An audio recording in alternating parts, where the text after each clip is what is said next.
बुलबेली में आपका स्वागत है। यहाँ आप सुनेंगे बाल कहानियाँ, इतिहास के रोमांचक किस्से और हमारे संस्कृति से जुड़ी हुई मज़ेदार बातें। मैं हूँ आपका होस्ट ज्ञानेश और आज मैं लेके आया हूँ तेनालीराम के सूझबूझ का एक किस्सा जिसका शीर्षक है बैंगन की सब्जी। राजा कृष्णदेव राय के निजी बगीचे में बैंगन के पौधे थे जो बिना बीज के थे। राजा की आज्ञा के बिना ना तो कोई उस बगीचे में जा सकता था, ना ही कोई फल तोड़ सकता था। राजा कृष्णदेव राय के अतिरिक्त किसी ने वे बैंगन नहीं चखे थे। एक दिन राजा कृष्णदेव राय ने सभी दरबारियों को राजमहल में दावत पर बुलाया। दावत में बिना बीज वाले उन खास बैंगनों का सालन भी बना था। तेनालीराम को वो इतना पसंद आया कि घर लौटकर भी वो उसी की बात करता रहा। तेनाली से उन बैंगनों की इतनी तारीफ सुनकर उसकी पत्नी ने भी बैंगन खाने की इच्छा प्रकट की।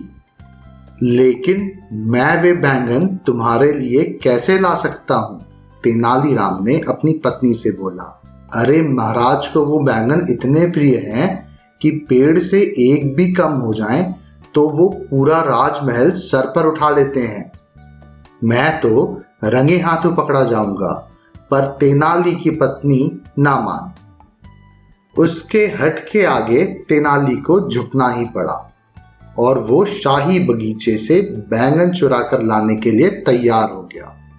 अगले दिन शाम के समय तेनालीराम चुपके से शाही बगीचे में घुसा और कुछ बैंगन तोड़ लाया।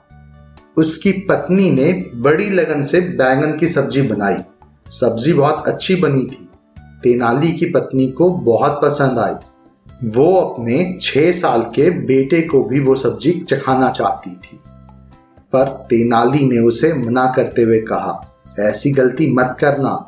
अगर उसके मुंह से किसी के सामने निकल गया तो मुसीबत आ जाएगी। पर तेनाली की पत्नी ना मानी। ये कैसे हो सकता है कि वो इतना बढ़िया भोजन करे और अपने बेटे को चखाए भी नहीं? इस सब्जी का स्वाद तो ताउम्र जुबान पर रहेगा। आप कोई तरकीब निकालो जिससे सांप भी मर जाए और लाठी भी ना टूटे। हार कर तेनालीराम ने हथियार डाल दिए और छत पर सो रहे अपने पुत्र को उठाने गया, परंतु उसे उठाने से पहले तेनाली ने एक बाल्टी पानी से भरी और सोते हुए पुत्र पर डाल दी। हड़बड़ाकर उसने आंखें खोल दी तो उसे गोदी में उठाते हुए तेनालीराम बोला, जोर की बारिश हो रही है, चल भीतर चलकर सोते हैं। घर के भीतर तेनालीराम ने उसके वस्त्र बदले और उसे बैंगन की सब्जी खिलाई। भोजन करते समय तेनाली ने फिर याद दिलाया कि वर्षा के कारण हम सबको भीतर ही सोना पड़ेगा। अगले दिन राजा को बैंगन की चोरी के विषय में पता चला। शाही बगीचे के माली ने जब बैंगन की गिनती की तो उसमें 4 बैंगन कम निकले।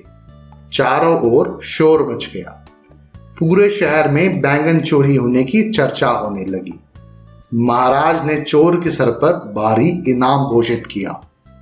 न जाने कैसे दंडनायक सेनापति को तेनालीराम पर शक हो गया। उसने महाराज को अपने शक के बारे में बताया।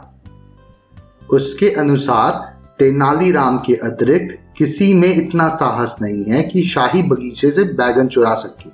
महाराज ने कहा, तेनालीराम बहुत चतुर है। यदि उसने बैंगन की चोरी की होगी तो वो अपनी चालाकी छुपा ले जाएगा। ऐसा करो, तेनाली के पुत्र को बुलाओ। हम उसके पुत्र से सच्चाई का पता लगाएंगे। तेनाली के पुत्र को राज दरबार में लाया गया। उससे पूछा गया कि उसने रात को क्या भोजन में खाया था। वो बोला, मैंने कल रात को बैंगन खाए थे। वे इतने स्वादिष्ट थे, उनका जवाब नहीं। अब तो दंडनायक ने तेनाली को धर दबोचा। तेनाली, अब तो तुम्हें अपना अपराध मानना ही पड़ेगा। क्यों? मैंने कुछ किया ही नहीं है तो मैं अपराध क्यों मानूं? तेनाली बोला। कल रात मेरा बेटा जल्दी ही सो गया था। ऐसा प्रतीत होता है उसने कोई सपना देखा है, तभी वो बैंगन, बारिश आदि नामुमकिन बातें कर रहा है। पूछिए उससे, क्या कल रात बारिश हुई थी? दंड नायक ने बच्चे से बारिश के विषय में पूछा तो बच्चे ने भोलेपन में जवाब दिया, कल रात तो बहुत तेज वर्षा हुई थी। मैं बाहर सो रहा था, मेरे सारे वस्त्र भीग गए।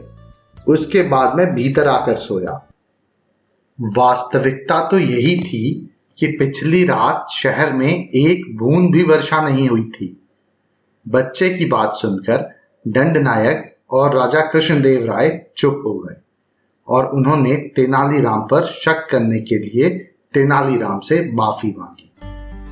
मुझे उम्मीद है आपको ये कहानी पसंद आई होगी।